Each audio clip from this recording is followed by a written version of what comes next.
ফের নায়ক নায়িকার ঝামেলা শুটিং থেকে অপমানিত হয়ে সরে দাঁড়ালেন নায়ক। বন্ধের মুখে জি বাংলার চিরদিনই বিনির্মাণ ধারাবাহিক ঠিক কি ঘটেছে?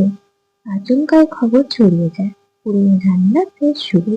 সবকিছু নিজেও নিচ্ছে না পর্দার আর্য উপন্যা অর্থাৎ ঋতিপ্রিয়া রায় এবং জিতু কমলের মধ্যে। শোনা যাচ্ছে ঋতিপ্রিয়া রায় রোমান্টিক দৃশ্য দেখতে চান না, এমনকি শর্ত রেখেছে নায়ক তাকে ছুতে পারবে না।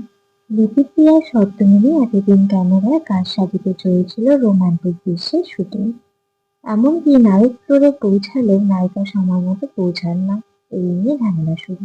সূত্রের খবর, শুটিং চলাকালীন ঋতিপ্রিয়ার জন্য খেতে অপেক্ষা করে জিতু, কিন্তু নায়িকা 15 মিনিট বাদে সেখানে পৌঁছায়। আর এতে রেগে যায় অভিনেতা। অপমানিত হয়ে শুটিং সেট থেকে বেরিয়ে আসেন জিতু। নায়ক নায়িকার ঝামেলায় নাকি আগামী দিনে ধারাবাহিকের শুটিং বন্ধ হয়ে যেতে পারে, এমনটাই শোনা যাচ্ছে। তো বন্ধুরা, এই বিষয়ে তোমাদের কি মতামত কমেন্ট করে জানাও। ভিডিওটি ভালো লেগে থাকলে লাইক কমেন্ট করে শেয়ার করে দিও। আর আমার চ্যানেলে নতুন হয়ে থাকলে চ্যানেলটি সাবস্ক্রাইব করো।